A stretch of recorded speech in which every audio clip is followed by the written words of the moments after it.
सपना एक देखोगे मुश्किलें हजार आएगी, लेकिन याद रखना वो मंजर बड़ा खूबसूरत होगा जब आपकी कामयाबी शोर मचाएगी। नमस्कार, जय हिंद। स्वागत है आप सभी का माजी साहब एजुकेशन पर। स्टार्ट करते हैं लैब असिस्टेंट फिजिक्स की क्लासेस। भौतिक विज्ञान लैब असिस्टेंट फिजिक्स एक बार फिर से आपके सामने हाजिर हूं। 2022 के अंदर पूरी की पूरी फिजिक्स पढ़ाने के बाद आपके सामने हाजिर हूं फिर से एक बार उसी फिजिक्स को पढ़ने के लिए। 2022 की सफलता ने शोर मचाया था क्योंकि मेहनत की थी मैंने व्हाइट बोर्ड पर। किस पर? व्हाइट बोर्ड पर मेहनत की थी। आज मैं डिजिटल बोर्ड पर आपके सामने हूं। बहुत सारे स्टूडेंट्स ने जो इस बार के भी नए हैं, उन्होंने भी मेरी 2022 की क्लासें भी देखी है, ठीक है। और जो पिछली बार 2022 वाले थे वो तो है ही है। डिजिटल बोर्ड था नहीं उस टाइम, व्हाइट बोर्ड से स्टार्ट किया था, लेकिन आज उसी व्हाइट बोर्ड ने पहचान उसी व्हाइट बोर्ड में दिलाई है, ठीक है। तो आज अपने पास डिजिटल बोर्ड भी आ गया और मैं भी काफी उत्सुक हूं आपको फिजिक्स, जो मेरा फेवरेट सब्जेक्ट है, वो आपको इस डिजिटल बोर्ड पर पढ़ाने के लिए। हालांकि समय की कमी थी, तो मतलब इतना प्लान था नहीं कि मतलब फिजिक्स को एक बार फिर से किया जाएगा, लेकिन आप लोगों का प्यार, आप लोगों का सपोर्ट और आप लोगों का दबाव बोलो, ठीक है, कि मैं खुद भी दबाव में आ गया कि यार इतने सारे स्टूडेंट बोल रहे हैं तो एक बार तो फिर से फिजिक्स होनी चाहिए। और कहीं ना कहीं मेरी अंदरूनी आत्मा कह रही थी कि यार एक बार डिजिटल बोर्ड पे फिजिक्स हो जाए, जो 2022 में हुई थी, तो धमाल 2025 में इससे भी 10 गुना होगा और ये आवाज दूर दूर तक जाएगी, ठीक है। कि लैब असिस्टेंट फिजिक्स नाम से भी कोई बंदा पढ़ा रहा है और इतना शानदार पढ़ रहा है। 2022 में बच्चों को बहुत फायदा हुआ, बहुत बेनिफिट हुआ। मैंने सबूत तक दे दिए 2022 में मैंने जो पढ़ाया वो कहां से कैसे क्या आया, ठीक है। सबूत, पीडीएफ सब कुछ बना रखा है, ऐसा किसी ने बात नहीं करी है, ठीक है। सब लोग भागते रहते हैं अपनी जिम्मेदारियों से, तो मैंने आपको सब कुछ सबूत के साथ सब कुछ पेश किया था। तो उस रिगार्डिंग अब आपको कोई डाउट नहीं है। मुझे लगता है कि जो यहाँ पे आया है, जो मेरा वीडियो देख रहा है, उसमें विश्वास नाम की कमी है ही नहीं। और बस सबसे बड़ी बात यही है, ठीक है, विश्वास आपको रखना है मेरे पे और मैं जो पढ़ाऊं वो पढ़ना है। बात क्लियर?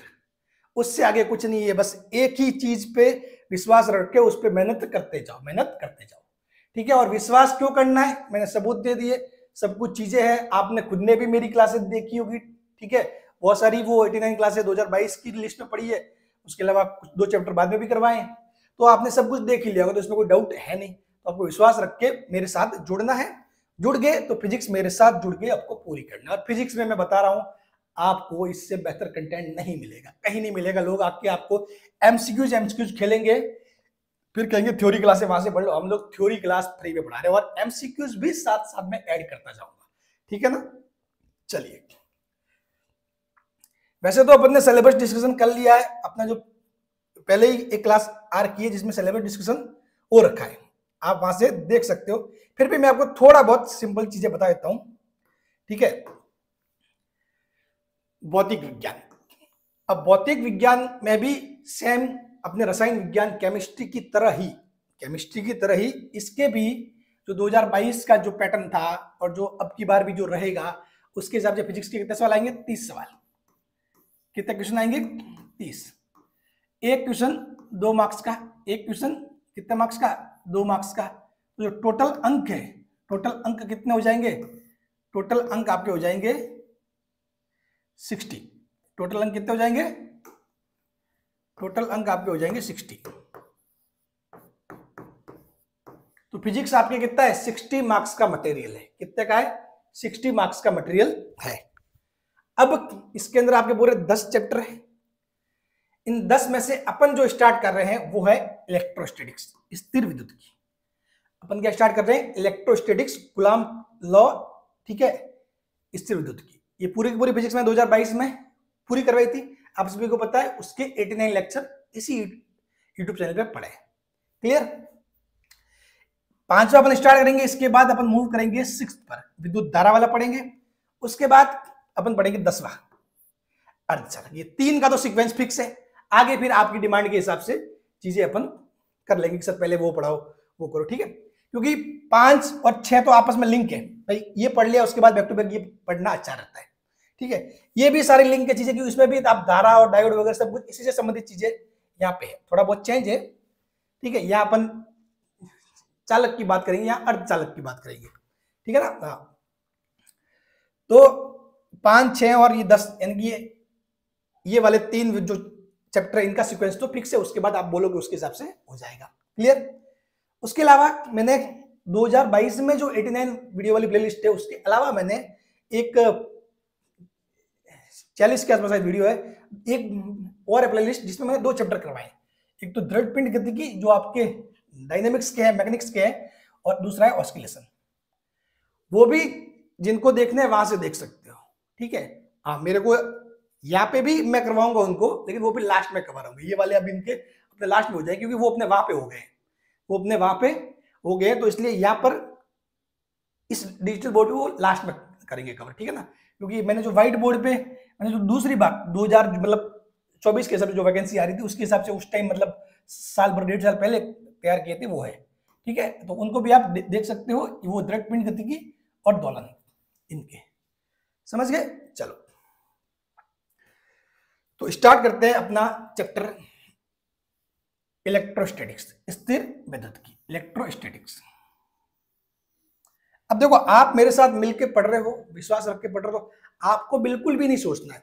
आप में से अधिकतर लोग बात करते हैं, सर ये चीजें हैं, वो एनसीईआरटी के हिसाब से अपडेट हो रखा है, वो है वो है, सारी चीजें हमको पता है, हमको सारी चीजें पता है। एज ए टीचर आपके सामने आ रहे हैं, तो मतलब ऐसे थोड़ी कि नींद में से उठ के आगे, और ऐसा तो है नहीं कि मतलब मेरे कोई मतलब किसी ने मेरे को डिजिटल बोर्ड लाके दे दिया और मैं पढ़ाना स्टार्ट कर दिया। आपको पता है, जमीन से जुड़ा हुआ आदमी हूँ, व्हाइट बोर्ड से स्टार्ट किया था, धीरे धीरे सब कुछ चीजें की है, तो चीजें सब पता है, क्या करना है क्या नहीं करना, ठीक है, कितना क्या है, उसके बारे में आपको सोचना नहीं है। मैं जो करवा रहा हूँ बस उस पर विश्वास रखो, ठीक है ना, बस उस पर विश्वास रखो, आप पढ़ते जाओ।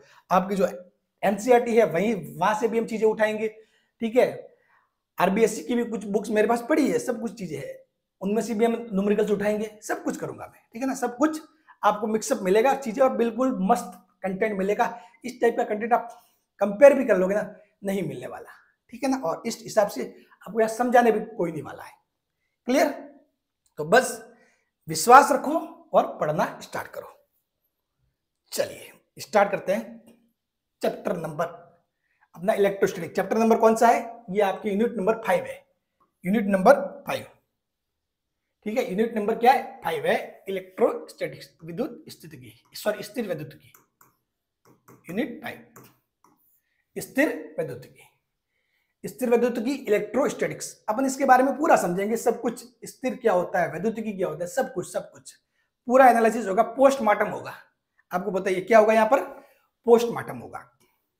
अब उससे पहले मैं आपको बता देता हूं कि क्या क्या चीजें हो रही है टॉपिक, और टॉपिक में से क्या सवाल कितने क्या चीजें हो रही है। तो देखो, आपके 3 टॉपिक है मेन। एक तो है कूलाम का नियम, ये क्या, कूलाम का नियम। दूसरा टॉपिक है विद्युत क्षेत्र, इलेक्ट्रिक फील्ड। तीसरा एक टॉपिक है गाउस का नियम और उसके उपयोग। बहुत मतलब सिलेबस बहुत शॉर्ट में और मस्त स्वीट दे रखा है, ठीक है। और आज तक सवाल इससे बाहर नहीं गया, आज तक सवाल इससे बाहर नहीं गया, ध्यान रखना। सवाल हमेशा टॉपिक ओरिएंटेड ही पूछे जाते हैं। आपके सिलेबस से बाहर कोई सवाल नहीं है, सिलेबस हमेशा इन्हीं टॉपिक ओरिएंटेड। थोड़ा बहुत कुछ कॉन्सेप्ट किसी और चीज का मिल, जैसे कि ये कूलाम का नियम वाला सवाल दे दिया, तो इसमें कूलाम का नियम किस प्रकार से संबंधित, आवेश से संबंधित है, तो आवेश के बारे में थोड़ी बातें जानना जरूरी है, वो अपन जानेंगे, थोड़ी क्या अच्छे से जानेंगे, ताकि कोई भी चीज उसका कैसा भी कॉन्सेप्ट शामिल करके आपको सवाल बना दिया जाए तो आपके सॉल्व नहीं हो। बाकी मेन जो सवाल का जो मेन मुद्दा है, जो मेन टॉपिक है, वो यही रहेगा, सवाल यही से आएंगे, इनसे बाहर सवाल ही नहीं जाता है, ठीक है। तो आपको जो ये भी नहीं करना है कि मतलब जो एनसीईआरटी आरबीएससी में जो पूरे चैप्टर में जो सारी चीजें दी हुई है वो सारे ही पढ़ना है, नहीं। मैं आपको सब कुछ कितना पढ़ना है, क्या पढ़ना है, वो सब कुछ इस हिसाब से ही पढ़ाऊंगा, उसकी टेंशन ही मत लो, ठीक है ना। हाँ, क्योंकि कूलाम का नियम पढ़ना तो अपने को आवेश समझना जरूरी है, वो समझेंगे। विद्युत क्षेत्र पढ़ेंगे तो भले ही, हालांकि विद्युत विभव अपने नहीं है, तो उस अपने को उस विद्युत विभव को उस लेवल का नहीं पढ़ना है, लेकिन उसकी बेसिक जानकारी, ठीक है, एक बेसिक से फॉर्मूला वो अपन जरूर जानेंगे, ठीक है ना। हाँ, ताकि कभी कभी विद्युत क्षेत्र और विद्युत विभव में कुछ तुलना हो जाए, कुछ बात हो जाए, इस टाइप का सवाल आ जाए, उसको सॉल्व कर पाओ, तो वो सारी चीजें मैं करूंगा। बस आपको पढ़ना है, पढ़ना, मतलब आपको ये है कि सारा सब कुछ वो होता है ना, कि एक तो होता है कि आप खुद ही खाना तैयार करो, खुद ही सब कुछ करो और फिर टुकड़ा तोड़ के चबाओ। आपको मैं सब कुछ तैयार करके, एक स्पून फीडिंग वाली चीज है, ठीक है, आपको मुंह में रख रहा हूं, चबाना आपको है और अच्छे से चबाना, समझ गए, ताकि गैस नहीं बने और बिल्कुल सही ढंग से अंदर जाए, ठीक है। और जब रिजल्ट निकले तो वो अच्छा निकले। क्लियर? तो जो 2016, 2018, 2022 और 2022 की 29 वाली शिफ्ट, यानी 28 और 29 वाली शिफ्ट, इनको देखोगे ना, तो कूलाम के नियम से 2016 में एक सवाल पूछा गया, ठीक है, विद्युत क्षेत्र से 2016 में 2 सवाल पूछे गए और गाउस का नियम से 1 सवाल, ये हो गए 4 सवाल आए 2016 में। फिर उसके बाद आगे 3 आए, 3 और 3। 2018 में बात करो तो तीनों टॉपिक से एक सवाल पूछा गया, तीनों टॉपिक से एक सवाल पूछा गया। 2022 वाले में देखो तो पैटर्न सेम रहा, इन्होंने भी कूलाम के नियम से संबंधित 2 न्यूमेरिकल टाइप यहां आए, यहां भी 2 न्यूमेरिकल यहां गए, लगभग वही चीज, ठीक है। और गाउस का नियम, उसके उपयोग से संबंधित यहां भी एक फॉर्मूला टाइप सवाल था, या थ्योरेटिकल टाइप कोई चीज पूछी गई थी, ठीक है, कि गाउस का नियम कहां पे डिपेंड करता है, कहां पे डिपेंड नहीं करता, ये वाली चीजें, मतलब बिल्कुल सेम टू सेम चीजें ये करवाई गई थी। क्लियर?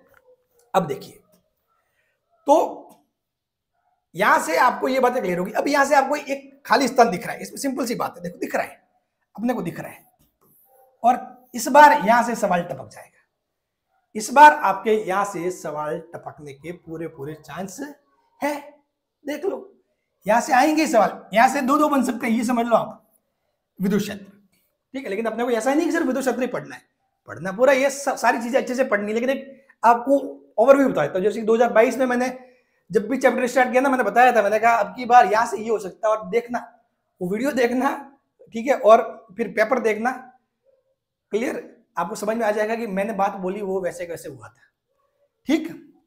चलो, तो इस बार ये जो आपको खाली जगह दिख रही है ना, या विद्युत क्षेत्र, यहां से सवाल आ सकते हैं, विद्युत क्षेत्र से बहुत अच्छे वाले न्यूमेरिकल भी बन सकते हैं विद्युत क्षेत्र से, तो उसकी टेंशन लेनी नहीं है, मैं आपको सब कुछ समझाऊंगा बिल्कुल बेसिक से। क्लियर?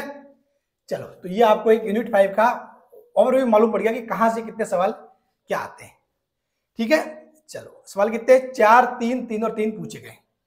ओके, चलिए अब स्टार्ट करते हैं अपना मेन पॉइंट, स्थिर विद्युत की।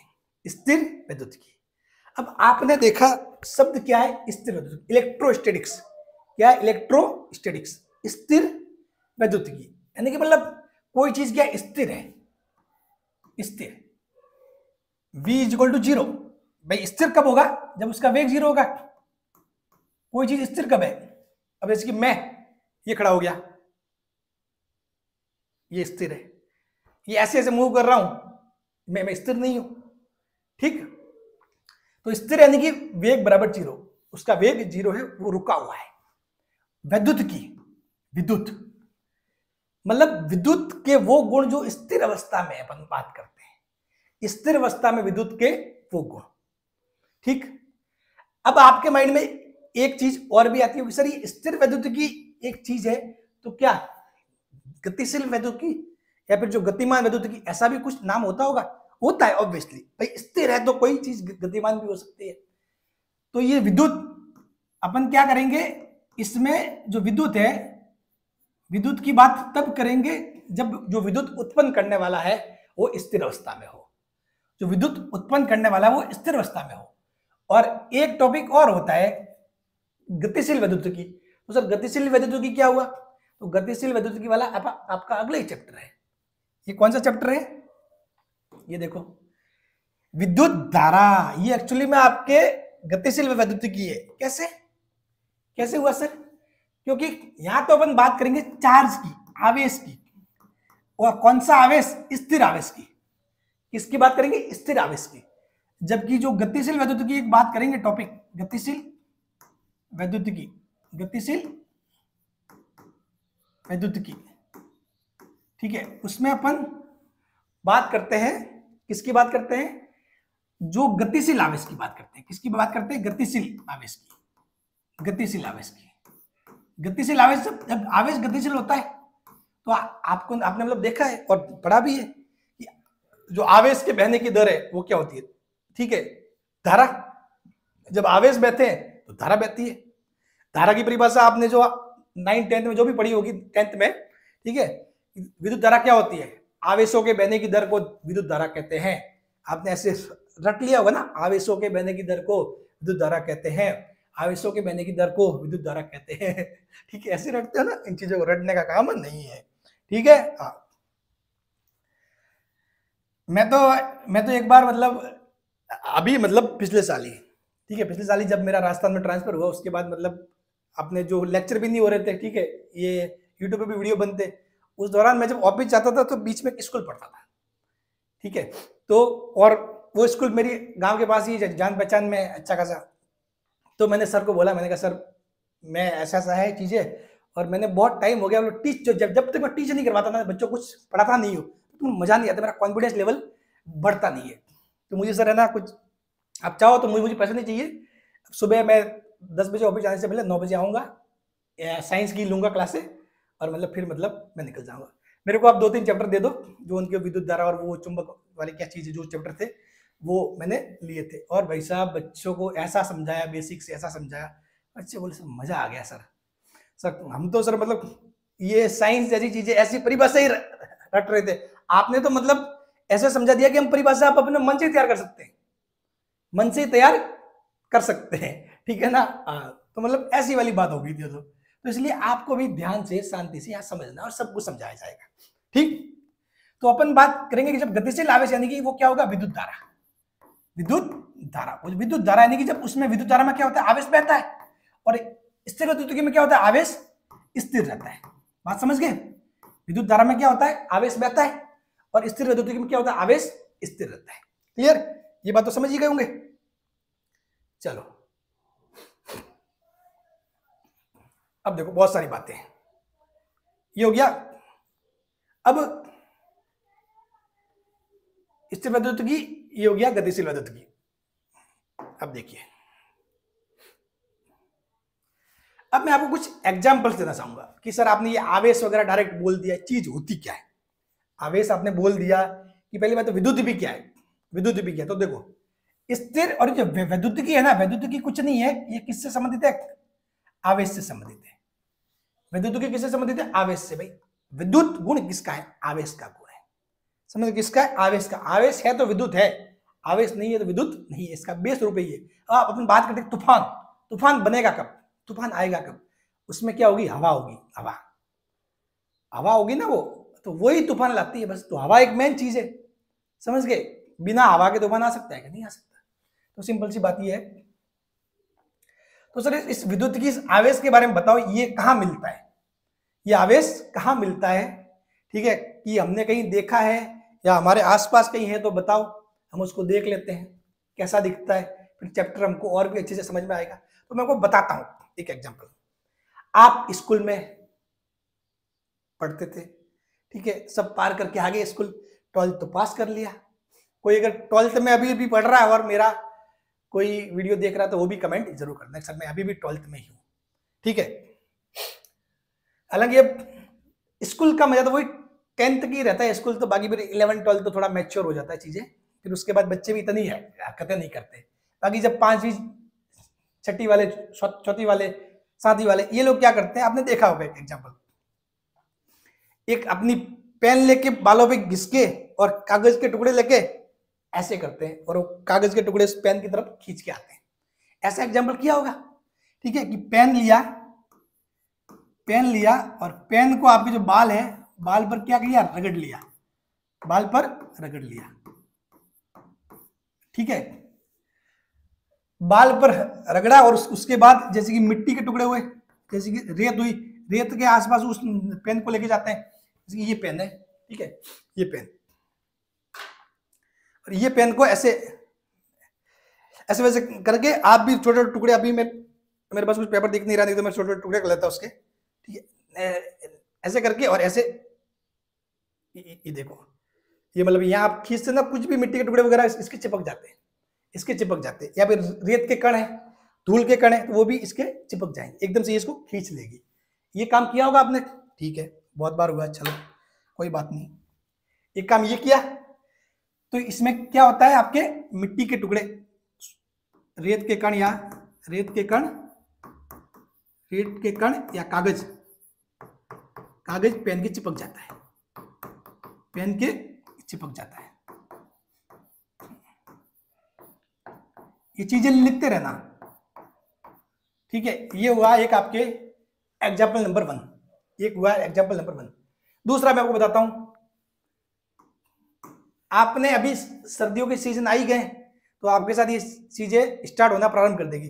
वैसे हालांकि आजकल लोग जैकेट बहुत पहनते, तो हो सकता है आपको वो चीज दिखे नहीं, लेकिन एक दौर था जब अपन स्वेटर बहुत ज्यादा पहनते थे। अब जैकेट का दौर अभी आया है, उससे पहले सारे लोग क्या पहनते थे, स्वेटर पहनते थे, स्वेटर, ठीक है। तो स्वेटर आप खोलते हो, स्वेटर हुआ, या बहुत बार अपना जो टी शर्ट होता है, ठीक है, ऊनी टी शर्ट वगैरह उस टाइप का, तो उसको खोलते हो ना, तो बहुत बार एकदम चिंगारी से निकलती है, चट चट सी आवाज भी आती है, चट चट एक, और चिंगारी सी भी निकलती है। अगर अंधेरा हो तो आपको बहुत बार से चिंगारी सी, लाइट सी एकदम से ऐसे स्पार्क दिखता है। ऐसा हुआ होगा कभी जो टी शर्ट वगैरह खोलते हो तो स्वेटर या टी शर्ट के साथ ये मामला होता है। स्वेटर या टी शर्ट उतारते समय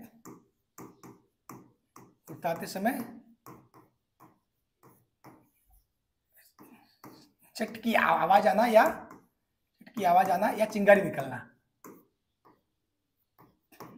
आवाज आना या चिंगारी निकलना।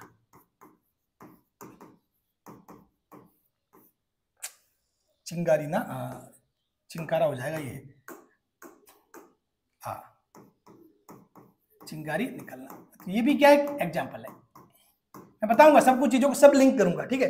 ऐसा भी हुआ होगा, ठीक। तीसरा एक और बताता हूं,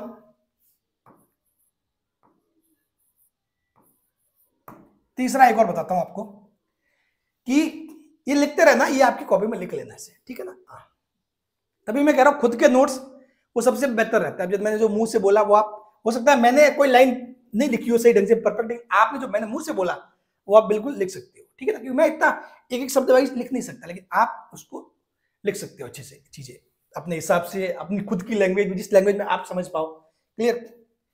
अब एक बात बताऊं, और आपने कभी ऐसे अपने घर की छत है, अपनी जो घर की छत पे जाते हो तो सीढ़ियां होती है, सीढ़ियों पे जाते वक्त वो रेलिंग लगी होती है, आपने कभी किया रेलिंग पे से हाथ घिसते घिसते जाओ, वो स्टील की होनी चाहिए, किसकी होनी चाहिए, स्टील की, हाँ, बाकी पे नहीं होगा। और रेलिंग पे हाथ घिसते घिसते जाओ, ऐसे जाओगे, और फिर कभी एकदम से कहीं वापस वहीं टच होगा, कहीं और कुछ टच होगा ना, आपको एकदम से लगेगा झटका लग गया। ऐसे कोनी के बहुत बार होता है ना, एकदम से क्या हो गया, वो हुआ कुछ नहीं है, ठीक है ना, किसी ने मारा है ना कुछ हुआ है, एकदम से ऐसा लगता है किसी शॉक लग गया, झटका लग गया, मतलब अरे यार ये बिजली का झटका लग गया, ऐसा होता है ना फिर। तो वही रेलिंग वाला एग्जांपल, ठीक है, इसको आप अपनी लैंग्वेज में लिख लेना, ठीक है, बात क्लियर। हाँ, अब एक तो फेमस एग्जांपल, वो तो सभी के साथ हुआ ही होगा भाई, वो नहीं देखा तो फिर जीने का मतलब ही क्या, अगर वो ही नहीं देखा तो जीने का मतलब ही क्या। आकाश में बिजली चमकती है, बिजली चमकती है, वो आपने देखी, आकाश में बिजली चमकना,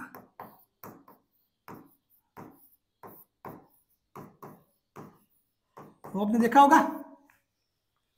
होता है ना, आकाश में बिजली चमकती, एकदम से स्पार्क होता है बहुत तगड़ा वाला, तो वो क्या है, अपन ये तो बोलते हैं बिजली चमकी, विद्युत, वो क्या है, विद्युत है वहां पर। विद्युत मतलब क्या है, आवेश। ये सारी चीजें किस कारण होती है, आवेश के कारण। ये भाई साहब सबसे इंपॉर्टेंट है जो ये आवेश भाई साहब है, चार्ज, आवेश,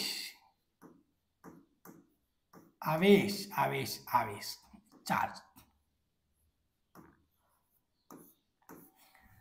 जैसे ही मैं आवेश का नाम लेता हूं, मुझे आज भी याद है, जब मैं, हमारे यहाँ पे एक सुमेरपुर पड़ता है, सुमेरपुर के अंदर में CLG नाम से एक स्कूल कॉलेज और सारा मिक्सअप में चलता है वहाँ पे, ठीक है।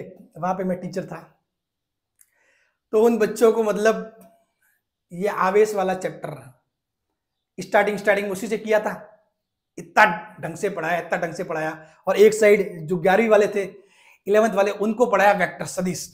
तो मतलब इतना हो गया था कि मतलब 11th वाले, 11th की कुछ लड़कियां खास तौर पर, वो मेरे को बोलती थी ऐसे चुप कर, कौन आ गया, चल वेक्टर सर आ गए, कौन आ गया, वेक्टर सर आ गए, सदिश वाले सर आ गए, ठीक है। और जो 12th वाले थे, उन्होंने नाम दे रखा था चार्ज सर, ठीक है। तो ये चीजें होती रहती है।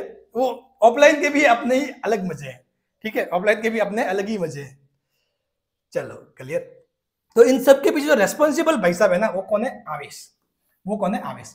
अब देखो एक बात बताऊं, आप में से जो अधिकतर जिनको चीजें पता होगी, वो सोच रहा होगा सर ऐसे क्या समझा रहे, इतना बेसिक से। देखो आप खुद यकीन नहीं कर पाओगे कि अपन कब यहां बेसिक से लेकर टॉप तक चले गए, समझ गए। आपका एक बार बेसिक कंप्लीट हो गया ना अच्छे से, और आपने 2022 की मेरी क्लास से देखी होगी, मैं यहाँ पे हाई लेवल के भी न्यूमेरिकल सॉल्व होंगे और बिल्कुल बेसिक से थ्योरी भी पढ़ाई जाएगी, यार सब कुछ होता है। और हमेशा ध्यान रखना जिंदगी में कि आपका बेसिक क्लियर है ना, आपने जो जमीन के अंदर जो बेस तैयार किया है, ठीक है, जब भले आप बिल्डिंग बना रहे हो, फॉर एग्जाम्पल आपने बेसिक तैयार किया ना, बेस तैयार किया से, यदि बेस मजबूत है ना, उसमें कहीं भी कुछ भी कमी नहीं है, बेस पूरा भरा हुआ मस्त, तो उसके ऊपर फिर अपनी इच्छा अनुसार कुछ भी करो, फिर आपको वापस मुड़ के यहां देखने का काम नहीं है। नहीं तो फिर क्या करते हो, आप आधा अधूरा बेस तैयार करते हो, फिर उस पर बिल्डिंग बना रहे, तो फिर कोई दूसरी और चीज पास में तैयार करनी हो या फिर और लोड करना हो, आप सोच अरे यार बेस तो ठीक नहीं है, इसको फिर से ठीक करना पड़ेगा। ऐसा थोड़ी होता है, एक बार पढ़ो बेसिक, लेकिन अच्छे से पढ़ो, फिर बार बार उसकी तरफ आने के काम नहीं पड़े, ठीक है ना। और जब आप रिवीजन भी करो तो इस बेसिक को फिर बार बार नहीं पढ़ना है, ठीक है। ये एग्जाम्पल एक दो बार देखोगे तो आपके माइंड में सेट हो ही जाएगा, क्लियर। तो रेलिंग वाला एग्जाम्पल हुआ, आकाश में बिजली का चमकना, इन सबके पीछे रेस्पॉन्सिबल कौन है, आवेश भाई साहब। अब आप लोगों के माइंड में ये आ रहा होगा सर ये आवेश भाई साहब रहते कहाँ हैं, मिलेंगे कहाँ पे, ये बता दो हमको। हम भी इन आवेश भाई साहब से मिलना जरूर चाहेंगे।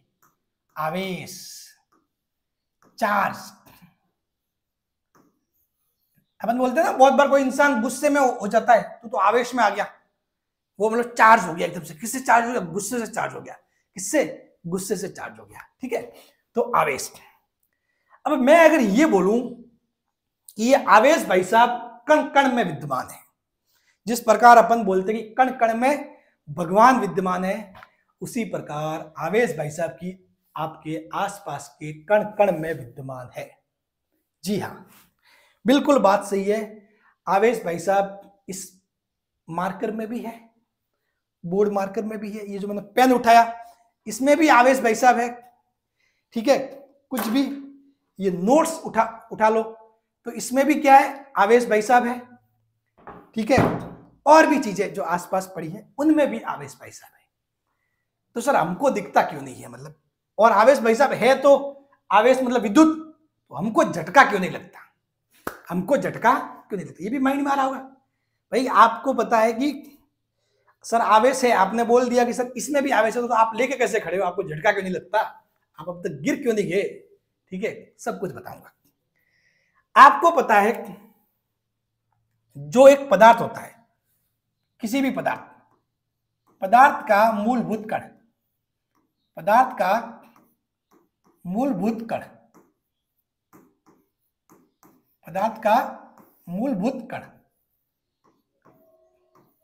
एक बात ध्यान रखना, एक बात मैं फिर से बोल देता हूं, ठीक है, और आप उसको मतलब ये एक बार बोलूंगा, इस बात को बार बार नहीं बोलूंगा, ठीक है। माइंड भी मत करना, कई बार जैसे कि मैंने कुछ लिख लिया हिंदी में सब, अब मूलभूत में पता नहीं ये मुंह ऐसे आता है, भूत ऐसा कैसे, उसकी मात्रा हो सकता है गलती भी मेरे से हो जाए, ठीक है ना ही मैं आपको यहाँ पे हिंदी पढ़ा रहा हूँ, ठीक है। तो इस टाइप से की चीजों को मतलब ऐसे मत लेना, ठीक है ना। कभी आ जाएगा सर आपको तो मूलभूत भी लिखना नहीं आता है, ठीक है ना, हाँ, तो वो चीजों ऐसे नहीं करना है।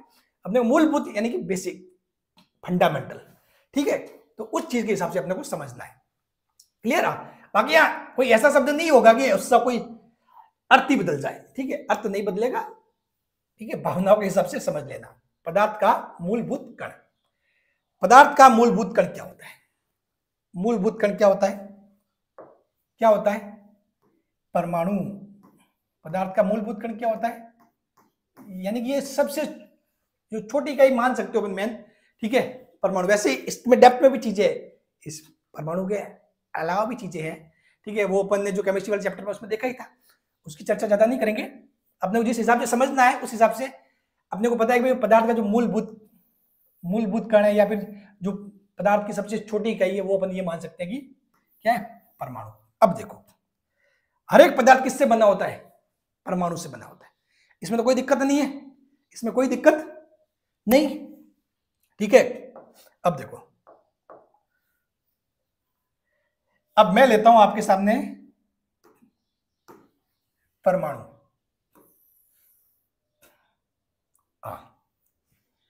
इसके अंदर एक होता है नाभिक,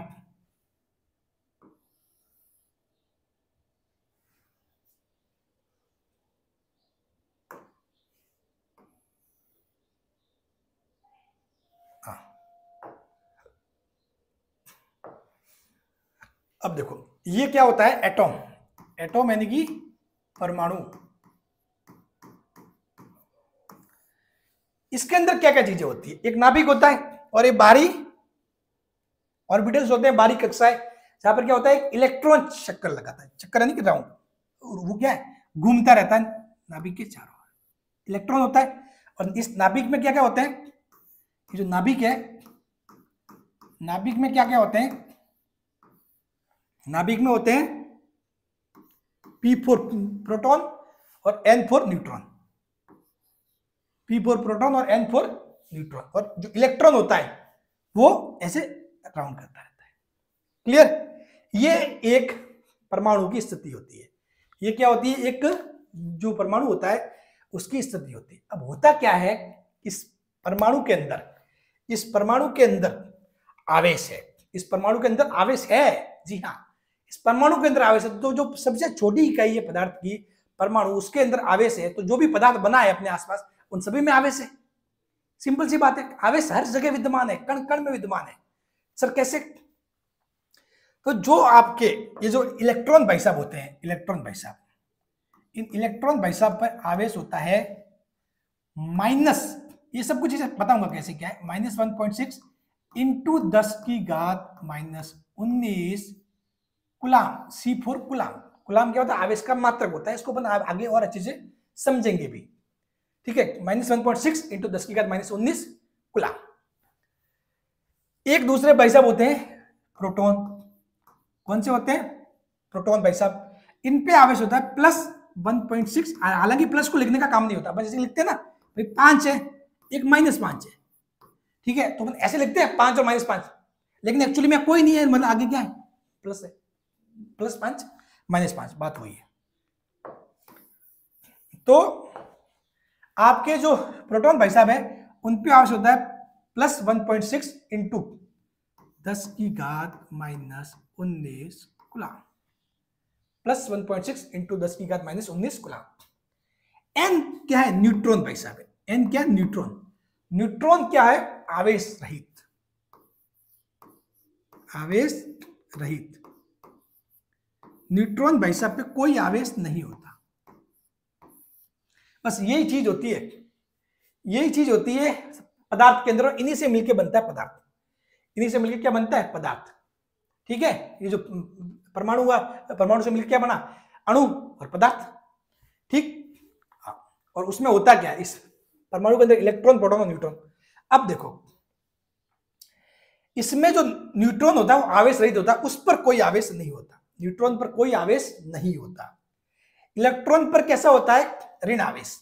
इलेक्ट्रॉन पर कैसा होता है, ऋण आवेश। इलेक्ट्रॉन पर कैसा होता है, ऋण आवेश। और जो प्रोटॉन होता है, प्रोटॉन पर कैसा होता है, धन आवेश होता है। प्रोटॉन पर कैसा होता है, धन आवेश होता है। समझ गए। तो यदि आप इस एटॉम की बात करो, ठीक है, इस एटॉम की बात करो, तो उस केस में देखो यहां पे जितना जितना क्या है, ऋण आवेश है, उतना का उतना धन आवेश है। मान सेम है, 1.6 इंटू 10⁻⁻19, 1.6 इंटू 10⁻⁻19, ये नेगेटिव है, पॉजिटिव है। तो दोनों का कुल मिला के जो है, कुल जो टोटल आवेश है, कुल चार्ज या कुल आवेश क्या बन जाता है, 0 बन जाता है। कुल आवेश 0 बन जाता है, कुल आवेश 0 बन जाता है। तो इसीलिए ये क्या होता है, ये परमाणु क्या हो जाता है, उदासीन होता है, विद्युत रूप से उदासीन। क्यों? कारण क्यों? विद्युत रूप से उदासीन हुआ। ये परमाणु क्या हुआ? विद्युत रूप से उदासीन हुआ। कैसे हुआ? उदासीन। समझ गए? अब आपको सिर्फ इलेक्ट्रॉन की बात करें तो इलेक्ट्रॉन कैसा है? ऋण आवेश में, और जो प्रोटॉन कैसा है? धन आवेश में। अब आपसे कोई सवाल पूछ ले कि जो नाभिक होता है, नाभिक में किस तरह का आवेश होता है, या फिर नाभिक का कुल आवेश क्या होता है, तो नाभिक का कुल आवेश हमेशा धन आवेशित होता है, क्योंकि नाभिक में सिर्फ क्या है? प्रोटॉन और न्यूट्रॉन है। न्यूट्रॉन पे तो कोई आवेश नहीं है, और जो आवेश किस पे होगा? प्रोटॉन पे होगा, वही नाभिक का कुल आवेश होगा। तो नाभिक में आवेश धन आवेशित होता है, यानी कि नाभिक धन आवेशित होता है। नाभिक कैसा होता है? धन आवेशित। लेकिन अब अपन ने यदि परमाणु की बात करें तो परमाणु उदासीन होता है। उदासीन क्यों? क्योंकि नाभिक के जितना धन आवेश और इलेक्ट्रॉन का ऋण आवेश मिलकर टोटल 0 हो जाता है। समझ गए? अपन जब सिर्फ इसकी बात करते हैं ना, सिर्फ इसकी, तो ये धन आवेश होता है, और यदि पूरे की बात करें तो इसमें धन आवेश और ऋण आवेश दोनों आ गया, तो दोनों मिलकर एक दूसरे को कैंसिल कर दिया। समझ गए? ये वाली बात है। ठीक है, तो ये विद्युत रूप से उदासीन होता है। क्लियर? अब देखो आगे एक बात, सामान्य अवस्था में प्रत्येक परमाणु एटॉम में इलेक्ट्रॉनों की संख्या उनके नाभिक में उपस्थित प्रोटॉनों की संख्या के बराबर होती है, इसलिए परमाणु विद्युत रूप से उदासीन होता है। जो परमाणु होता है वो क्या होता है? विद्युत रूप से उदासीन होता है। समझ गए? यानी कि कुल जो चार्ज है वो 0 हो जाएगा, परमाणु विद्युत रूप से उदासीन हो जाएगा। ठीक, अब देखो, लेकिन यदि इसी जो परमाणु है इसने यदि इलेक्ट्रॉन त्याग दिया, होता है ना कि बहुत बार परमाणु अपना इलेक्ट्रॉन त्याग देता है, ठीक है। अब जैसे कि जो है इसने क्या कर दिया? इलेक्ट्रॉन त्याग दिया, इलेक्ट्रॉन त्याग दिया या इलेक्ट्रॉन देना। दूसरी एक घटना ये हो सकती है कि इलेक्ट्रॉन क्या है? लेना।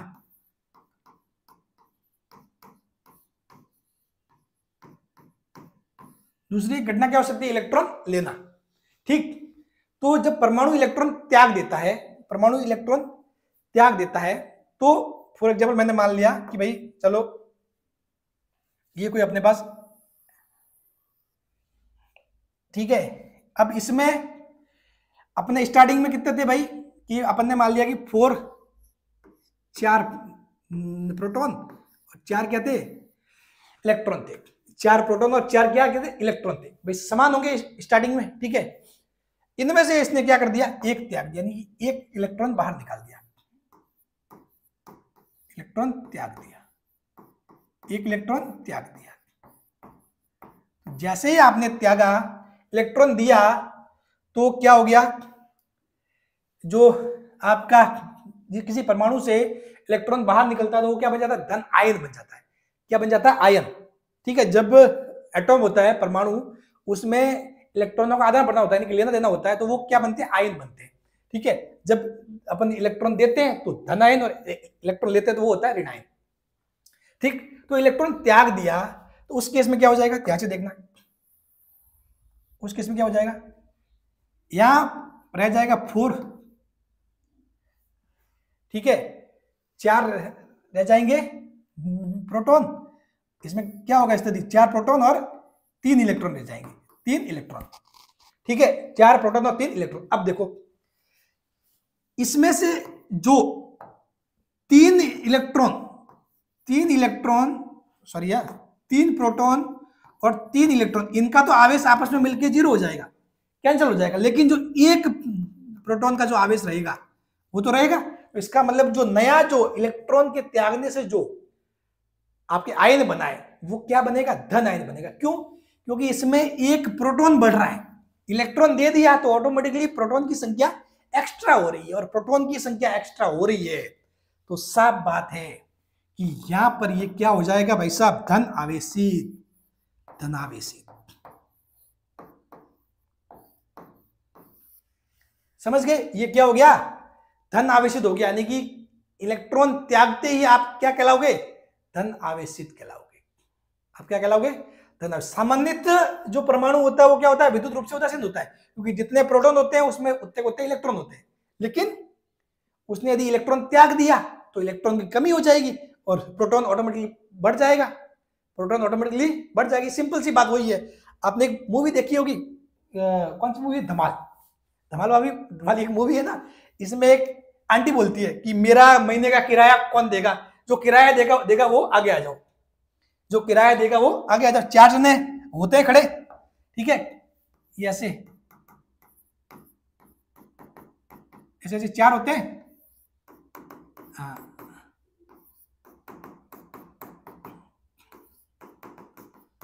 तो क्या होता है, वो बीच में, मुझे नाम याद नहीं आ रहा उसका, ठीक है, तो ये लोग क्या हट जाते, पीछे हट जाते हैं, ये लोग पीछे हट जाते, तो बेचारा ये ऑटोमेटिकली आगे हो गया, ये ऑटोमेटिकली आगे हो गया, इसने कुछ किया नहीं है, ये अपनी जगह पे ही है, ये अपनी जगह पे। तो नाम किसका हो गया, इसका हो गया, नाम इसका हो गया ना, ठीक है, ये पीछे हो गया तो नाम इसका हो गया। इसी प्रकार बाहर कौन निकला है, इलेक्ट्रॉन निकला है, कमी इलेक्ट्रॉन भी हुई है, लेकिन कमी इलेक्ट्रॉन में हुई है तो ऑटोमेटिकली जो प्रोटॉन तो था उतना ही है, उसमें कोई चेंज हुआ नहीं है, तो इसमें कमी हुई है तो ऑटोमेटिकली ये क्या होगा, इस इलेक्ट्रॉन के मुकाबले ये बढ़ जाएगा, ये बढ़ा हुआ रहेगा। तो और साफ बात है, इलेक्ट्रॉन के मुकाबले बढ़ा हुआ रहेगा तो जो ज्यादा है, ज्यादा कौन है, ज्यादा होगा प्रोटॉन, तो जो ज्यादा होगा वो उस जो आयन बनेगा उसका क्या होगा, कुल चार्ज होगा।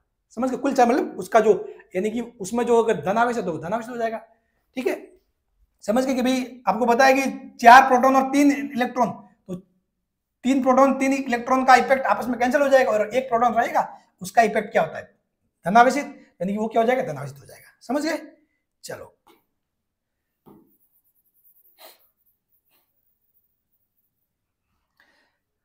मैं आपको सब कुछ बताऊंगा। जब आपके वो रेलिंग पे हाथ घिस रहे थे, बिजली का चमकना वगैरह क्या होता है, इन सबको आप धीरे धीरे समझोगे, ठीक है ना, सारे एग्जांपल आपके सामने आएंगे।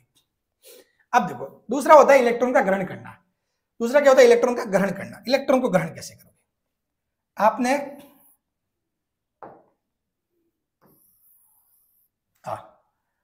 यहां पे था 4 प्रोटॉन और 4 इलेक्ट्रॉन, ठीक है।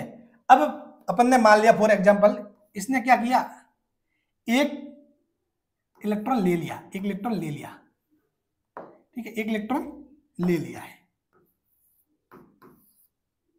इसने एक इलेक्ट्रॉन लिया है, तो अब क्या हो जाएगा, अब इस स्थिति में हो जाएंगे 4 प्रोटॉन और 5 इलेक्ट्रॉन, 4 प्रोटॉन और 5 इलेक्ट्रॉन। तो अब देखो यहां पे भी क्या होगा, 4 प्रोटॉन और 4 इलेक्ट्रॉन, इनका इफेक्ट तो आपस में कैंसिल, एक इलेक्ट्रॉन एक्स्ट्रा रहेगा, वो कैसा होता है, ऋण आवेशित होता है, वो कैसा होता है, ऋण आवेशित। तो यानी कि आप जब इलेक्ट्रॉन लोगे तो आप क्या हो जाओगे, ऋण आवेशित हो जाओगे। ऋण आवेशित क्यों हो जाओगे, क्योंकि आपकी इलेक्ट्रॉन की संख्या बढ़ जाएगी, जो धनावेशित प्रोटॉन है उसके मुकाबले में आपके इलेक्ट्रॉन की संख्या बढ़ जाएगी, उसके मुकाबले में आपके इलेक्ट्रॉन की संख्या बढ़ जाएगी, इसलिए आप क्या हो जाओगे, ऋण आवेशित हो जाओगे। समझ गए, यहां से बात समझ गए। अब देखो मैं आपको समझाने के लिए बताता हूं, अपने आसपास जैसे कि कोई सेठ वगैरह होता है, ठीक है, तो अपन उसको क्या बोलते हैं, ये तो धनवान है या फिर धनशाली है, यानी कि वो दे सकता है, उसके पास देने को है, ठीक है। और जो अपन लोन लेते हैं, लोन को बोलते हैं ऋण लिया, आपने हिंदी में यही तो बोलते हैं, आपने ऋण लिया। तो बस ये वाली चीज समझ, इतना समझ लो, आपको चीजें एक मतलब याद रखने के हिसाब से, आप किसी से लेते हो ना, किसी से लिया तो आप उसके क्या हो गए, ऋणी हो गए, आपके ऊपर ऋण हो गया, लोन हो गया, आपके ऊपर लोन हो गया, तो आप क्या हो गए, ऋण आवेशित हो गए, आप क्या हो गए, ऋण आवेशित हो गए। जब आपने इलेक्ट्रॉन दिया, मतलब जो चीज दी, इलेक्ट्रॉन दी, तो आप क्या हो गए, धन आवेशित हो गए, धनशाली हो गए। धनशाली है, आपके पास पैसे है तभी दोगे, भाई आपके पास है पैसे, धन बहुत है तभी दोगे, ठीक है, नहीं तो क्या दोगे, ठीक है, भीख मांगनी है फिर, तो ये भीख मांग के ये ले लिया ना, ऋण आवेशित, यानी कि आपके ऊपर लोन हो गया, ये लोन ले लिया आपने, ठीक है, वो हो गया ऋण आवेशित। समझ गए, मांग के लेना या फिर मांग के लो या दो, जो भी है, जैसे भी है, ठीक है, ये ऋण आवेशित हो गया। तो यानी कि आप किसी से लोगे, लेना, ऋण लिया, लोन लिया, तो आप हो जाओगे ऋण आवेशित, और आपने दिया तो आप हो जाओगे धन आवेशित, आप हो जाओगे धन आवेशित। बाकी इसका मेन लॉजिक है, मैंने बता दिया कि जब देते हैं तो धन आवेशित क्यों होते हैं, मैंने आपको समझा दिया, ठीक है, क्योंकि इलेक्ट्रॉन कम हो जाएगा तो ऑटोमेटिकली प्रोटॉन एक्स्ट्रा हो जाएंगे, और प्रोटॉन धन आवेशित है तो इसलिए ये पूरा जो आयन बनेगा नया वो धनायन बनता है। क्या बनता है, अपन केमिस्ट्री में पढ़ते हैं ना, धनायन, ठीक है। हाँ, और आपने इलेक्ट्रॉन लिया है तो क्या होगा, वो क्या होगा, ऋण आयन बन जाएगा। क्यों, क्योंकि आप में जो प्रोटॉन थे वो तो उतने को उतने और इलेक्ट्रॉन एक एक्स्ट्रा आ गया, तो अब कुल चार्ज क्या हो जाएगा, एक एक्स्ट्रा इलेक्ट्रॉन के कारण वो क्या हो जाएगा, ऋण आवेशित हो जाएगा, और उस आयन को बोलेंगे ऋण आयन। उस आयन को क्या बोलेंगे, ऋण आयन बोलेंगे। बात समझ गए, बात क्लियर। चलो अब क्या होता है चीजें, अब कुछ चीजें और बताता हूं। अब इनमें से जो इलेक्ट्रॉन निकलता कब है, इलेक्ट्रॉन ऑटोमेटिकली बैठा बैठा तो निकलता नहीं है, या कोई चीज इलेक्ट्रॉन लेती कब है, वो भी ऑटोमेटिकली होता नहीं है, ठीक है। लेन देन होता कब है, लेन देन जैसे कि कोई भी दो बंदे खड़े उनके बीच में लेन देन कब होगा, जब चुपचाप खड़े तो लेन देन होगा क्या, नहीं। एक कहेगा ले भाई मैं तेरे को दे रहा हूं, तो सामने वाला हाँ दे दे मेरे को, या फिर एक मांग रहा है अरे भाई मेरे को कुछ चाहिए दे दे, तो सामने वाला हाँ ले दे रहा हूं। लेन देन तभी होता है जब कोई ना कोई एक एक्शन लेता है पहले, ठीक है। ये वाली बात है। तो इलेक्ट्रॉन बाहर कब निकलेगा, इलेक्ट्रॉन बाहर निकलने के लिए भी आपको कुछ चीजें करनी पड़ती है, कुछ चीजें करनी पड़ती है, ठीक है ना। कुछ घर्षण वगैरह होना पड़ता है। तो घर्षण वगैरह होगा ना, जैसे कि आपने पेन लिया, ये पेन है, ठीक है, इसमें इलेक्ट्रॉन है, पेन में इलेक्ट्रॉन है, ठीक है। पेन में क्या है, आवेश है। पेन देखो, पेन क्या आपके पदार्थ है, समझ लो। पदार्थ में क्या है, एटॉम है। उस एटॉम के अंदर क्या है, एटॉम के अंदर क्या है, इलेक्ट्रॉन है, प्रोटॉन है, नाभिक, सारी चीजें। तो आपने जब इसको घिसा ऐसे, ठीक है, तो क्या होगा, चार्ज का आदान प्रदान होगा। चार्ज का क्या हुआ, आदान प्रदान होगा, ठीक है। किसके किसके बीच में, इस मेरे बाल और इसके बीच में आवेश का आदान प्रदान, यानी कि आवेश का आदान प्रदान यानी कि क्या, आवेश कोई चीज नहीं है, आवेश जो मूलभूत चीज है, वो जो आवेश की भी मूलभूत चीज वो क्या है, इलेक्ट्रॉन। बस सारा जो खेल है वो इलेक्ट्रॉन के आसपास ही घूमता है। ये सब कुछ कौन कर रहा है, इलेक्ट्रॉन ही कर रहा है, समझ गए। आवेश का सबसे छोटा रूप भी मान लो तो ये यही है, इलेक्ट्रॉन, समझ गए। तो इन दोनों के मध्य इलेक्ट्रॉनों का आदान प्रदान हुआ, तो इलेक्ट्रॉनों का आदान प्रदान हुआ तो क्या होगा, एक चीज धनावेशित हो जाएगी, एक चीज ऋणावेशित हो जाएगी। फिर आप इसको किसी दूसरे के साथ पास लेके जाते हो तो उसको अट्रैक्ट करता है, खींचता है, ठीक है। मिट्टी के कण उनको खींच लिया, कागज को खींच लिया। अब कागज पे और मिट्टी के कण पे आवेश नहीं है, लेकिन फिर भी वो खींच रहा है। वो क्यों खींच रहा है वो भी मैं बताऊंगा, ठीक है। कि आवेशित और एक उदासीन वस्तु के बीच में भी आकर्षण हो सकता है, वो भी मैं आपको बताऊंगा, चीजें वो आगे पढ़ेंगे, ठीक है। उसके अलावा जैसे कि आप रेलिंग है, ठीक है। अब उस रेलिंग पे हाथ घिसते हो, रेलिंग पे हाथ घिसते हो तो क्या होता है, आपके और रेलिंग के मध्य घर्षण होता है, और घर्षण के कारण क्या होता है, जो ऊर्जा मिलती है उस ऊर्जा से इलेक्ट्रॉन बाहर निकल जाते हैं, एक जगह से बाहर निकलते हैं, एक जगह को मिलते हैं। और जैसे ही फिर आपके जैसे कि कोनी है, कोनी पे वगैरह इलेक्ट्रॉन इकट्ठे हो गए, तो आप जैसे ही कहीं पे फिर से वो स्टील वाली जगह पे टच करोगे या कुछ भी ऐसे होगा ना, तो आपके सारे वो जो है इलेक्ट्रॉन एकदम से बाहर निकलेंगे, क्योंकि उनको पाथ मिल जाएगा। तो आपको लगेगा कि धारा बहेगी, एकदम से करंट बहने लगेगा, एकदम से करंट बहने लगेगा, और आपको लगता है कि झटका लग गया। ये होता है, समझ गए। हाँ, मतलब क्या है, जैसे कि आपके कि हाथ घिसता है ना, तो हाथ घिसते घिसते आपकी आवेश इकट्ठे हो जाते हैं चीजें, ठीक है। कहीं पे या फिर कहीं पर भी रेलिंग वगैरह पहले से आवेश पड़ा हो, और जैसे ही आपने टच किया, बहुत सारी चीजें होती है, उल्टा भी हो सकता है। आपने शर्ट वर्ट कुछ पहना ऐसा, तो आपके वहां चार्ज जम जाएगा, ठीक है। आप डेफिनेटली कह नहीं सकते किस स्थिति में क्या हो रहा है, कि कौन दे रहा है कौन ले रहा है, ठीक है। हाँ, वो तो आप एक्सपेरिमेंट से ही पता कर सकते हो कि यार इन दोनों के मध्य घर्षण हो रहा है, तो ये आवेश दे रहा है और ये ले रहा है। वो सब चीजें एक्सपेरिमेंट से पता चलती है, ठीक है। बहुत बार कहीं पे जैसी कोई चीज है जिसके ऊपर पहले से आवेश पड़ा है, आवेश पर जैसे ही आपने किया, टच किया, आपको शॉक लग गया, आपको शॉक लग गया। आपको शॉक क्यों लगा, क्योंकि जहां वो आवेश पड़ा था वो तो कैसी चीज थी, मतलब उदासीन, जिसमें मतलब धारा वगैरह नहीं बह सकती, वो चालक नहीं था, वो चालक पदार्थ नहीं था। आपने टच किया तो आपकी बॉडी तो क्या चालक है, तो एकदम से वो आवेश आपकी बॉडी में बह जाएंगे, आपको लगेगा शॉक लग गया, झटका लग गया। ये होता है, ठीक है। फिर क्या थे, जो भी एग्जाम्पल में मैं बताता हूँ, स्वेटर या टी शर्ट उतारते समय जो चट या चिंगारी की आवाज आना, तो आप स्वेटर पहनते हो, स्वेटर पहन के पूरे बॉडी को ऐसे ऐसे रिएक्ट करते हो, ऐसे ऐसे ऐसे ऐसे, कहीं ऊपर नीचे ये गर्दन वगैरह ऐसे होता है। अब क्या घर्षण होता है आपके शरीर यहाँ पे और इसके मध्य क्या घर्षण होता है, घर्षण होता है, पूरे दिन घर्षण होता रहता है कुछ ना कुछ, ठीक है। फिर वो आवेश क्या जम जाते हैं, आवेश क्या होता है, जम जाते हैं। फिर वो एकदम से आप उतारते हो ना, तो क्या होता है, ये पॉजिटिव, जहां पॉजिटिव बना जहां नेगेटिव बना, वो आपस में मिल जाते हैं, आपस में मिल जाते हैं, चिंगारी सी उत्पन्न हो जाती है, या फिर वो आपस में मिलकर कैंसिल हो जाते हैं। समझ गए? ये का ये होता है। बादल होते हैं, बादलों में क्या होता है? बादलों में क्या होता है? ऊपर जो पॉजिटिव चार्ज वाला बादल है, धन आवेशित बादल, और जो ऋण आवेशित बादल, वो आपस में मिलते हैं और बिजली चमकती है, चिंगारी निकलती है। ये की ये बात है। ठीक है, आपने दो बिजली के तार ले लो ना भाई, एक पॉजिटिव नेगेटिव, ऐसा मत करना। हाँ, फिर कहोगे यार सर ने बोल दिया और मतलब कर लिया, मेरे ऊपर हो जाएगा कुछ मामला। ठीक है, कुछ करना मत, एक्सपेरिमेंट बता रहा हूँ आपको कि भाई जो बिजली का है पॉजिटिव नेगेटिव, वो अगर अपन ले ले और उसको अपन टच कर दे, एकदम से हो जाए, एकदम से चिंगारी सी भड़क जाएगी, एकदम से हो सकता है आपका घर का फ्यूज व्यूज मतलब वो सब कुछ उड़ जाए। ठीक है, क्योंकि जो एमसीबी वगैरह होती है आपकी, जैसे लूप बनेगा ना, शॉर्ट सर्किट पाथ बन जाएगा तो ऑटोमेटिकली डाउन हो जाएगी। आजकल तो सेफ्टी चीजें बहुत सारी है। ठीक है, लेकिन आप ट्राई मत करना कि अब आपके घर में वो सेफ्टी चीज इस टाइप का है या नहीं है।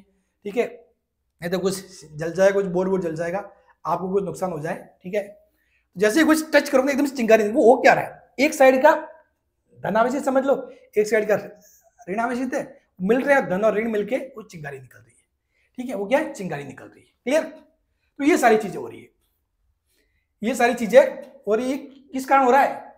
ये घर्षण के कारण वगैरह। और वैसे आवेशित होने के कारण घर्षण ही नहीं है, और भी चीजें हैं। ठीक है, हालांकि अपने को उनका पढ़ना नहीं, इतना डेप्थ में जाना नहीं, मैं बताऊंगा थोड़ा बहुत आपको। ठीक है, तो अब आपको बेसिक बेसिक चीजें समझ में आ रही होगी कि आवेश सब चीज क्या होती है। आज जाके समझ में आया आपको, इतनी तो श्योर हो ही होगा। और आपको श्योर हो गया हो तो मैं तो कहता हूं हर एक वीडियो देखने वाला आज कमेंट जरूर करना, सर मालूम पड़ गया हमको कि सर आवेश चीज क्या होती है। आवेश भाई साहब कहां मिलते हैं, कहां पाए जाते हैं, क्या होता है, सब कुछ सर हमको समझ में आ गया। बिल्कुल बहुत मस्त ढंग से समझ में आया। ठीक है, आपको मैंने बिल्कुल डेली एग्जांपल के हिसाब से सब कुछ बता दिया। ठीक है, अपन ने बिल्कुल कहां से कहां स्टार्ट किया, बिल्कुल स्थिर वस्तु की बेसिक चीज से लेकर सारा सब कुछ, विद्युत रूप से उदासीन जो भी है, डेली एग्जांपल, उनको वगैरह सब कुछ समझ के मैंने आपको सब कुछ चीजें अच्छे से क्लियर कर दी है। ठीक है, चलो अब आवेश के बारे में इतनी सारी बातें होगी, तो अब सर आवेश की डेफिनेशन क्या होती है? कोई पूछे कि आवेश की परिभाषा क्या है, तो आवेश की परिभाषा, आवेश की परिभाषा की बात करते हैं। विद्युत आवेश, विद्युत आवेश क्या होता है? विद्युत आवेश पदार्थ का वह गुण है जिसके कारण वह विद्युत एवं चुंबकीय प्रभाव उत्पन्न करता है या अनुभव करता है।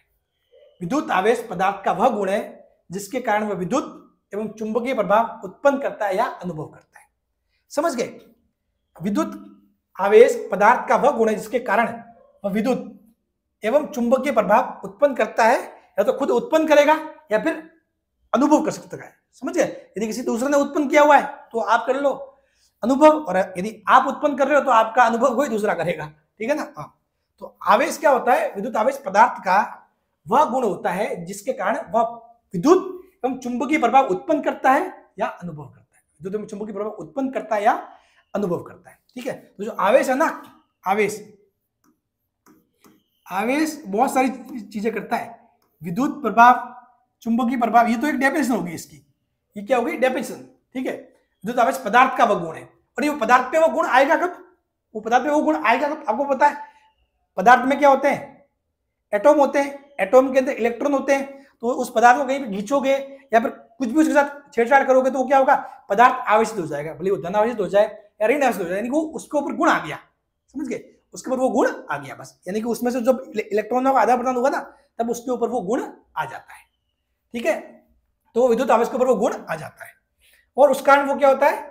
जिसके कारण वो विद्युत या चुंबकीय प्रभाव उत्पन्न करता है या अनुभव करता है। अपन जो पढ़ रहे हैं, अपन सारी बातें विद्युत की करेंगे। अपने चुंबक ना तो सिलेबस में भी नहीं है यहाँ पे, ना ही अपने को उसके बारे में पढ़ना है, कुछ भी नहीं पढ़ना चुंबक के बारे में। ठीक है, विद्युत आवेश पदार्थ का वह गुण है जिसके कारण वह विद्युत एवं चुंबकीय प्रभाव उत्पन्न करता है, अनुभव करता है। अब देखो आवेश भाई साहब क्या होते हैं? आवेश भाई साहब की चीजें, आवेश भाई साहब यदि स्थिर है, आवेश भाई साहब यदि स्थिर है, स्थिर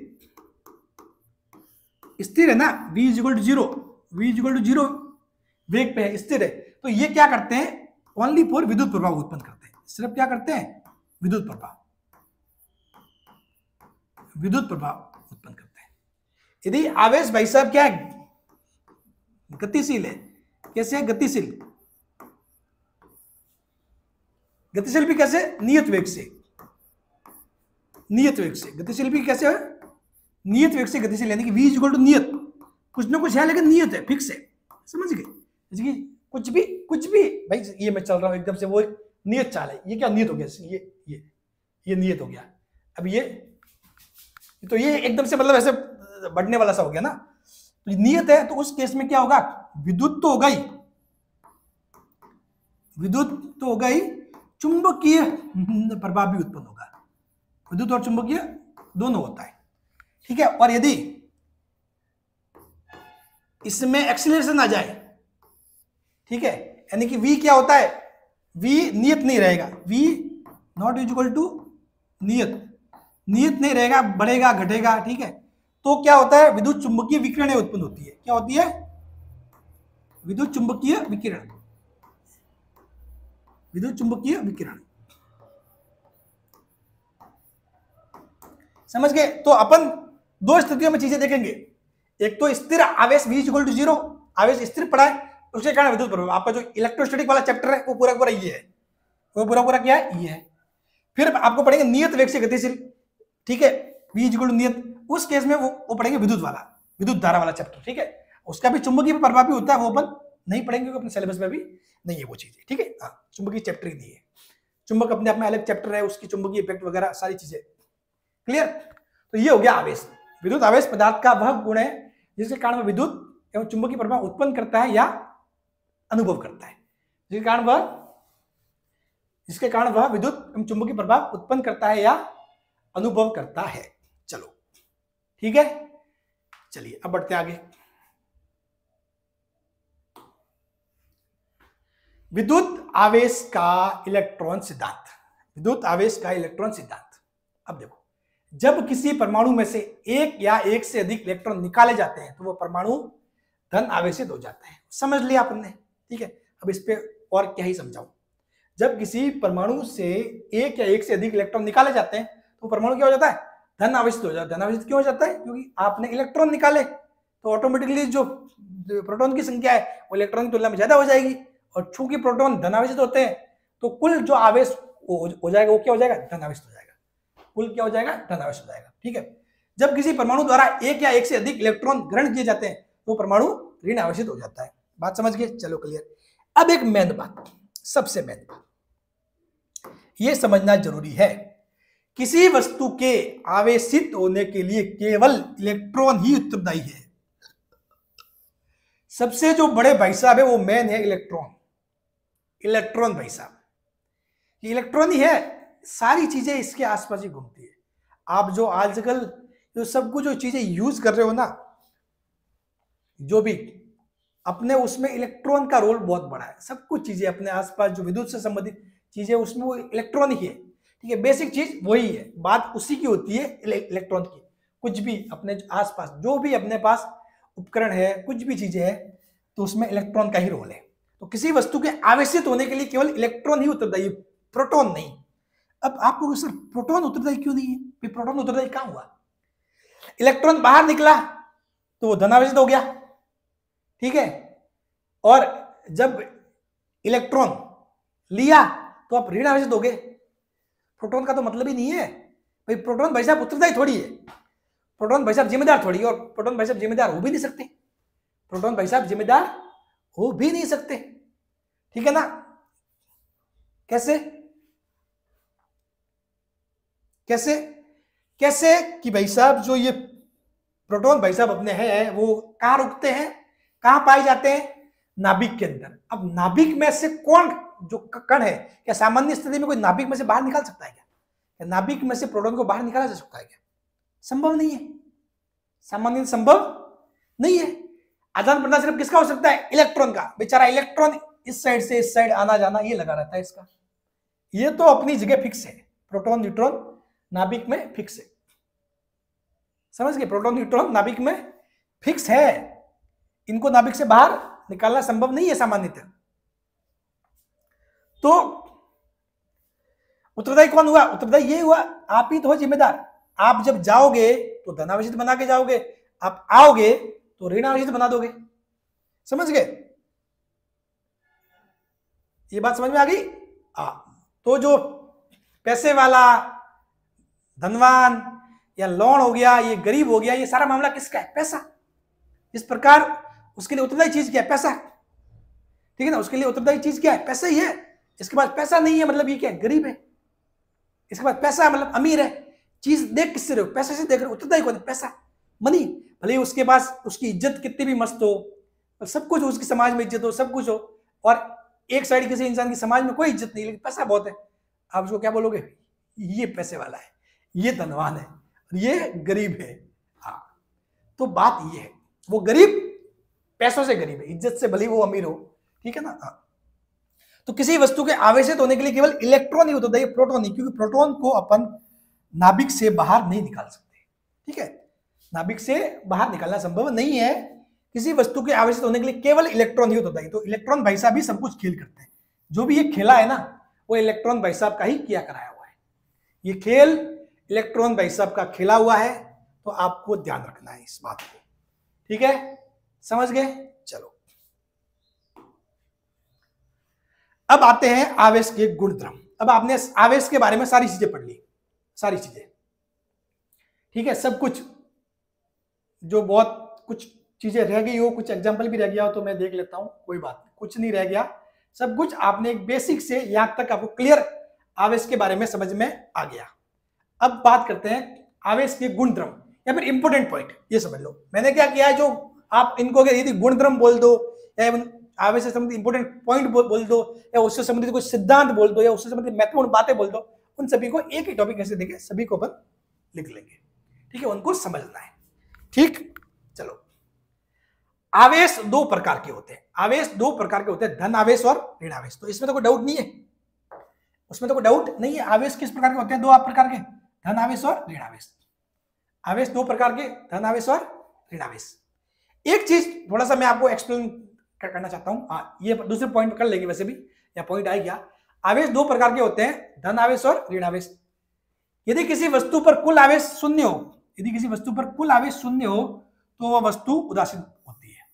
वस्तु हो या निकाय हो, वस्तु हो या निकाय हो, उस पर कुल आवेश शून्य है, तो वस्तु क्या हो जाती है, उदासीन हो जाती है। अब देखो कैसे, मैंने मान लिया, मैंने दो वस्तु ले ली, एक तो जैसे कि सिंपल सी कोई वस्तु है, भले उसकी भी बात करें तो उसके अंदर यदि कुल आवेश शून्य है तो वह वस्तु उदासीन हो जाती है। अब मैं किसी निकाय की बात कर लूं तो जो दो आवेश मिलेंगे, जैसे कि मैंने मान लिया कि एक कोई वस्तु थी जिससे ऊपर आवेश था +5 कूलम, दूसरी कोई वस्तु आई -5 कूलम, ठीक है, ये इनको मिला के मैंने क्या बना दिया, निकाय बना दिया। तो इसका कुल आवेश क्या होगा, उसका भी कुल आवेश क्या हो गया, प्लस और -5, +5 -5 क्या हो जाएगा, 0 हो जाएगा। समझ गए। हो सकता है आप ये इन दोनों को मिलाओ तो इसमें से ये क्या कर दे, इलेक्ट्रॉन दान कर दे, ये इलेक्ट्रॉन फिर से ले ले, ठीक है, फिर भी मामला 0 हो जाता है, फिर भी क्या हो जाता है, इसका आवेश 0 हो जाता है, ये उदासीन हो जाता है। जब मिलेंगे तो क्या होगा, इसके पास ये धन आवेशित है, देखिए इसके पास इलेक्ट्रॉन की कमी है, इसके पास इलेक्ट्रॉन है, इसने इलेक्ट्रॉन लिया हुआ, मिलके आदान प्रदान भी हो सकता है और ऐसे भी 0 हो सकता है, ठीक है ना। हाँ, तो यदि किसी वस्तु पर कुल आवेश शून्य हो तो वो वस्तु क्या होती है, उदासीन होती है। यदि किसी वस्तु पर कुल आवेश शून्य हो तो वस्तु क्या होती है, उदासीन होती है। समझ गए। उसको आवेश रहित नहीं बोलोगे, आवेश रहित कौन है, न्यूट्रॉन है। न्यूट्रॉन क्या है, आवेश रहित है।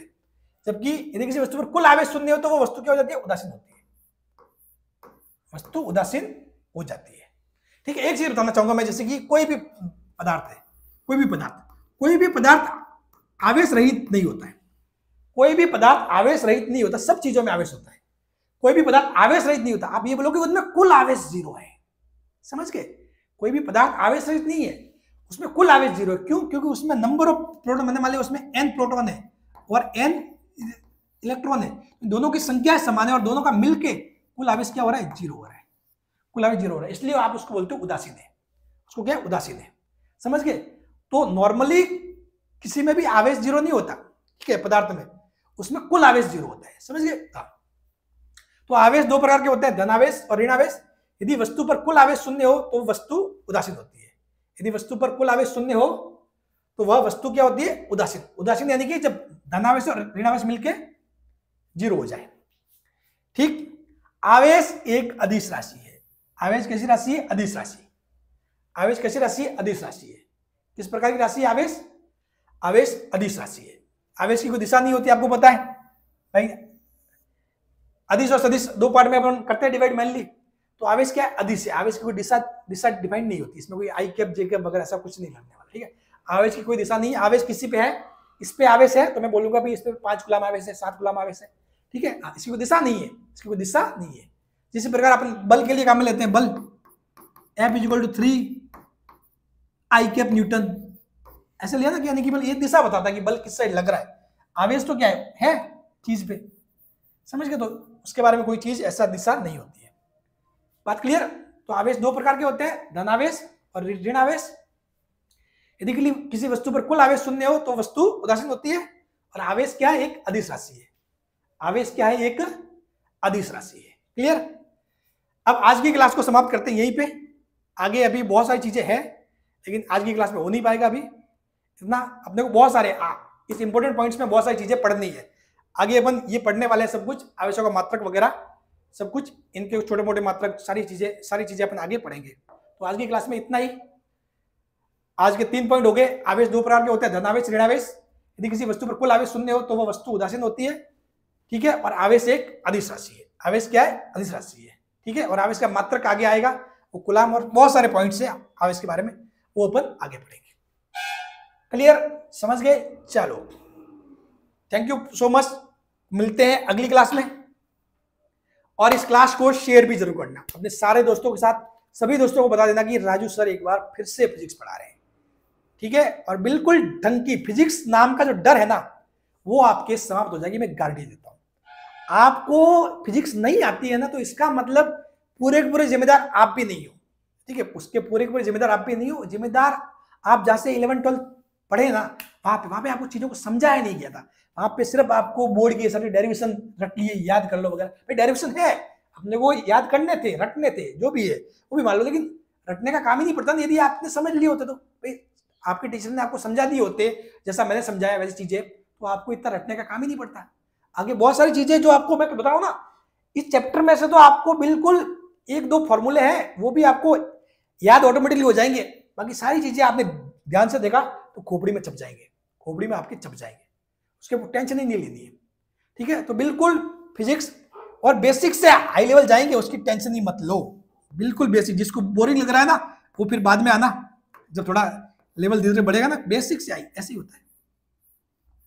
मेरी कोशिश हमेशा ये होती है डेप्थ से निकालकर टॉप तक लेके जाने की। तो अपन बेसिक से बिल्कुल अच्छे लेवल तक जाएंगे, जहां तक अपने को लैब असिस्टेंट के लिए लेवल जरूरी है वहां तक, ठीक। साथ में एमसीक्यूज भी सॉल्व करवाऊंगा, ठीक है। अब जैसे कि इसमें अब तो कोई एमसीक्यूज चीजें भाई इसमें है, थ्योरेटिकल चीजें हैं, उसमें सवाल तो बन रहे हैं, लेकिन अपन लेंगे एमसीक्यू साथ में चीजें, ठीक है। उनको भी वो करेंगे। और सब कुछ आपको बस विश्वास रख के पढ़ने की जरूरत है। क्लियर। चलो, तो इस क्लास को शेयर जरूर करना जितना हो सके, क्योंकि मैं मेहनत कर रहा हूं। मैं आपके लिए इतनी सारी चीजें लिख के, ये लिखना, ये सब कुछ ये लिख के मैं करता खुद। मैं खुद चाहता तो मतलब इनको क्या कर सकता था भाई, इन चीजों को मैं भी डायरेक्टली कोई पीडीएफ वगैरह लाके ऐसे पढ़ा सकता था, नहीं। इवन मैंने चीजें भी मतलब खुद की राइटिंग में लिखी है। अब आप खुद सोचो कि मैं कोई भी एक क्लास, हालांकि ये क्लास अपने 1 घंटे की है, 1 घंटे के पीछे आपको ये सामने 1 घंटा लग रहा है, इसके पीछे की मेहनत कितनी है। मैंने मटेरियल तैयार किया, ठीक है, क्या क्या इंपॉर्टेंट पॉइंट है, क्या चीजें हैं, क्या क्या एग्जाम्पल देने हैं, वो सब कुछ लिया, सब कुछ सोचा, पहले वो किया, उन सबको बोर्ड पे लिखा, अभी इसको मैं रिकॉर्ड किया, ठीक है, या फिर जो भी है इसको मैं उसमें डाल दूंगा फिर चैनल पे। और फिर सब कुछ मतलब एक चीजें पूरा प्रोसेस होता है और पूरा टाइम लगता है। आपको सिर्फ यही दिखता है, ये जो आपके सामने है जो 1 घंटे क्लास, ये दिखता है, उसके आगे पीछे की चीजें सारी वो आपको शायद नहीं दिखे, ठीक है ना। तो मेहनत को समझना, मेहनत में कोई कमी नहीं है। और फिजिक्स आपको पता ही है, सबूत वगैरह आपके सामने सब कुछ है। तो अपने दोस्तों में जरूर शेयर करें, और आप तन मन धन से विश्वास रख के ऐसे पढ़िए, और शेयर करना भी आपकी जिम्मेदारी है। मेरी मेहनत को देखते हुए आप जितना हो सके आज इस सेशन को शेयर भी करना, और अच्छा लगा हो तो कमेंट जरूर करना कि आपके दिल से क्या चीजें निकली, सब मजा आ गया कि ऐसी फिजिक्स हमको किसी ने नहीं पढ़ाई, या जो भी है आपको क्या लगा होगा कि सर हमको पहले आवेश के बारे में पता नहीं था, ऐसी चीजें जो आपने बताई है, हमारा सारे डाउट क्लियर हो गए, सब कुछ समझ में आ गया। जो भी है आपको जो भी अच्छा लगे वो एक बार आप कमेंट जरूर करना, मुझे भी दिल से बहुत खुशी होगी, ठीक है। और इसको शेयर तो करना ही है। थैंक यू सो मच, मिलते हैं अगली क्लास में।